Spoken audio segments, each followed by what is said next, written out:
Welcome to this episode of DIY3DTech.com. I sort of wanted to do a bonus episode on the JGAurora now with the Marlin firmware. One of the things that you may or may not be aware of is I typically produce all my videos well in advance and schedule them for release. So, all that stuff happened actually weeks ago. So I've had the Marlin firmware on here for quite some time, and I've been working on tuning it a bit.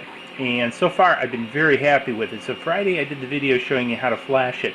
And again, I wanted to do a bit of a closer to live update of how it's performing. And so far, I'm very impressed with it. There are a couple, I'd say, nuances, not really bugs in the way it works.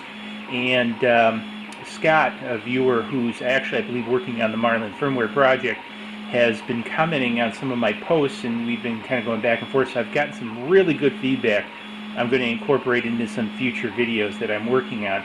But in the short, I just wanted to share this because one of the things that you probably notice is how quiet this is with the new Marlin firmware. It's amazing the difference. So I didn't adjust the stepper currents like I thought I was going to have to with them being so noisy under the stock firmware. And this thing is just super smooth now with this firmware. The other thing is the homing is a lot better because instead of just slamming down at an equal speed and doing a double bounce, this actually slows down with the Marlin firmware. So this thing really has stepped up its game with going to the Marlin firmware. Now, again, to do the Marlin firmware, I've covered it step by step in the prior video, and I have a link to that video again down below. So it does take a little bit of knowledge of how to do it and everything, but it can be done. And the performance increases, I've really been impressed with it. So anyways, hopefully you found this interesting. If you did, hey, give it a big thumbs up. Don't forget, Swag Shop's going to be up there.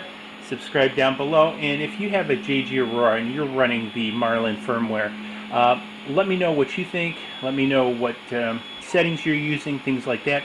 I'd like to share them with the community as a whole, kind of bring them together into a consolidated video. And speaking of consolidated videos, we'll catch you in the next video. Cheers. Please click like below and subscribe to the channel to keep up to date on all of our projects.